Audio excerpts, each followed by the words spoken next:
जब सुने के होई भोजपुरी गाना बस बजे के चाही गाना।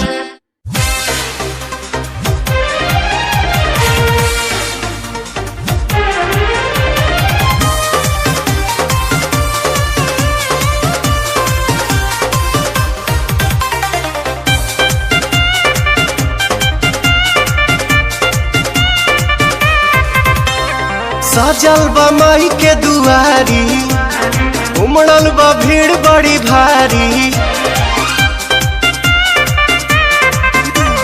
सजल बा माई के दुआरी, उमड़ल बा भीड़ बड़ी भारी। पर साल रह गईनी बहारा रे, गाँव के न देखनी दशहरा रे।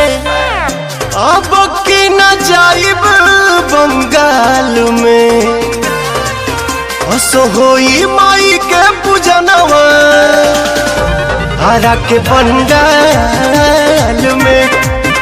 उगे बाजी पवन के भजनवा छपरा के पंडाल में।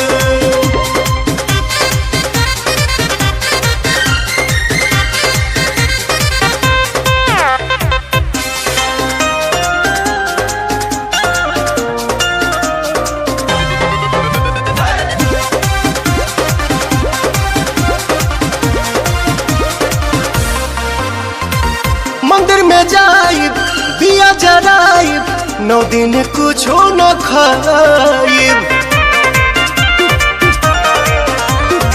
दर्शन पाइब सिरवा झुकाइब, चरण पर चुनरी चढ़ाइब। झोलुहा लगाइब निमिया डाल में, हंसो होई माई के पूजनवा आरा के पंडाल में। उगे बाजी पवन के भजनवा बलिया के पंडाल में।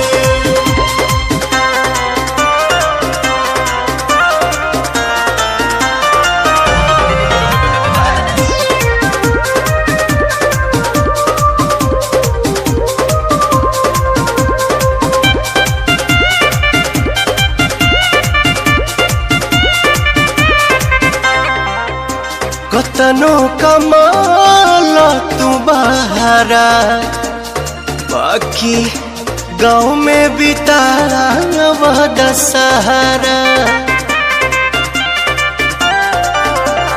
कतनो कमाल तू बहारा, बाकी गाँव में बितावा दशहरा।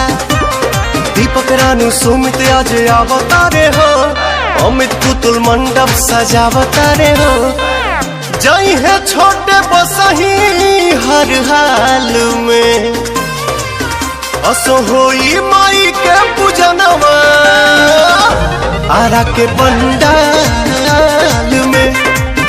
उगे बाजी पवन के भजनवा आवे के पंडाल में। अब की न जाइब बंगाल में, हंसो होई माई के पूजनवा आरा के पंडाल में।